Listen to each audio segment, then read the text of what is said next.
Assalamualaikum warahmatullahi wabarakatuh.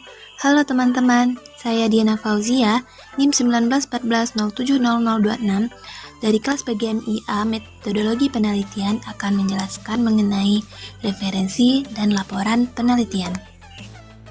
Resume 10 referensi.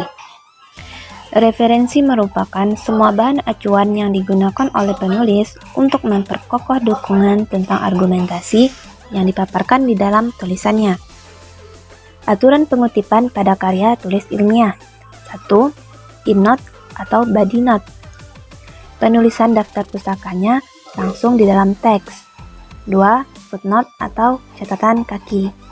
Penulisannya dipisah dari teks sebelumnya. Tidak boleh melampaui margin bawah. Aturan penulisan referensi berdasarkan style apa? 1. Sumber kutipan dapat ditulis pada awal atau akhir kutipan. 2.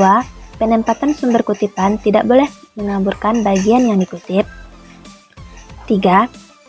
Nama penulis suatu sumber kutipan hanya ditulis nama belakang, diikuti tahun dan halaman sumber kutipan, dilanjutkan dengan isi teks yang dikutip, dan sebagainya. Berdasarkan Van Schaufer, langkah-langkah dalam menulis daftar pustakanya ialah 1. Menggunakan balet angka. 2. Angka tersebut menjadi rujukan. 3. Gambar rujukan harus sama dengan urutan penulisan dalam daftar pustaka. 4. Tidak perlu mengurutkan tahun publikasi tulisan. 5. Nama tidak perlu diurutkan berdasarkan alfabet. Laporan. Komponen laporan penelitian eksperimen. 1. Bab 1 pendahuluan terdiri dari latar belakang masalah, rumusan masalah, tujuan penelitian, dan kegunaan hasil penelitian. 2. Bab 2 kajian teoretik terdiri dari deskripsi teoretik, hasil penelitian yang relevan, kerangka fikir, pengajuan hipotesis penelitian. 3. Bab 3 metodologi penelitian terdiri dari jenis dan desain penelitian, tempat dan waktu penelitian, populasi dan sampel penelitian, variabel penelitian, instrumen penelitian, teknik pengumpulan data, hipotesis statistik, dan teknik analisis data. 4. Bab 4 hasil penelitian dan pembahasan terdiri dari deskripsi data, pengujian persyaratan analisis, pengujian hipotesis, validitas internal penelitian, dan keterbatasan penelitian. Yang kelima, bab 5 terdiri dari kesimpulan dan saran, selanjutnya daftar pustaka, dan lampiran-lampiran. Komponen laporan penelitian R&D. 1. Halaman judul, abstrak, pengantar, daftar isi, daftar gambar, dan daftar tabel. 2. Bab 1 pendahuluan, terdiri dari latar belakang, rumusan masalah, tujuan dan manfaat penelitian.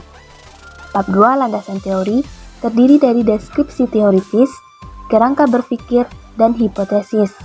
Yang keempat, bab 3 metode penelitian terdiri dari model pengembangan, prosedur penelitian, populasi dan sampel, teknik pengumpulan data, instrumen dan analisis data.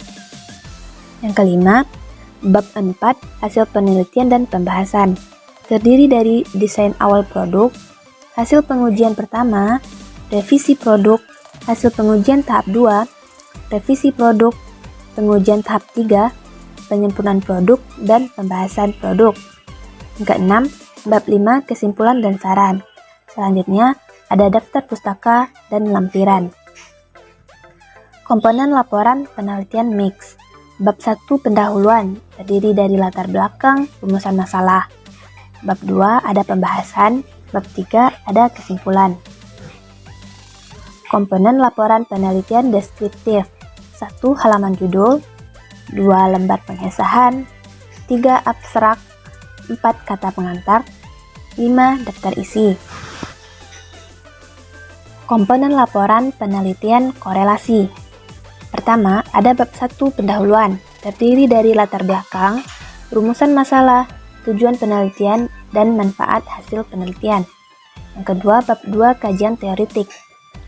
terdiri dari deskripsi teoritik, hasil penelitian yang relevan, kerangka pikir, hipotesis penelitian. Yang ketiga, bab 3 metode penelitian terdiri dari jenis dan paradigma penelitian, tempat dan waktu, populasi dan sampel, variabel penelitian, instrumen penelitian, teknik pengumpulan data, hipotesis statistik, dan teknik analisis data.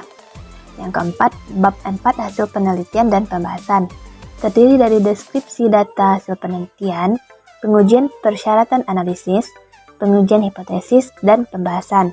Yang kelima, bab 5 simpulan dan saran. Selanjutnya ada daftar pustaka dan lampiran.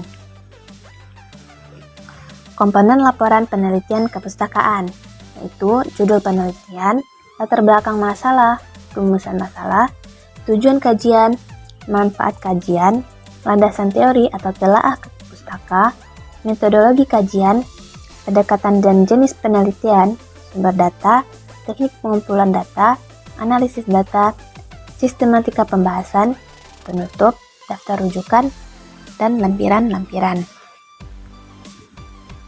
Cara melakukan cek plagiasi pada karya tulis ilmiah. Cara melakukan cek plagiasi pada karya tulis ilmiah yang pertama, UniCheck. Cara kerjanya dengan meletakkan atau mengcopy teks karya ilmiah pada halaman UniCheck. Kemudian bisa memulai untuk scanning mendeteksi ada tidaknya plagiat. 2. Plagiarism Detector. Cara kerjanya hampir sama dengan UniCheck, bersifat gratis tetapi terbatas hanya untuk 1000 karakter. Yang ketiga, Small Tool. Bisa mendeteksi plagiat secara akurat dan memberikan rekomendasi mengubah frasa. Membuat parafrase. Parafrase adalah pengungkapan kembali suatu tuturan bahasa ke dalam bentuk bahasa lain tanpa mengubah pengertiannya. Tujuan parafrase adalah untuk menghindari kemungkinan plagiarisme, terutama pada karya tulis ilmiah yang banyak menggunakan sumber referensi dalam penulisannya.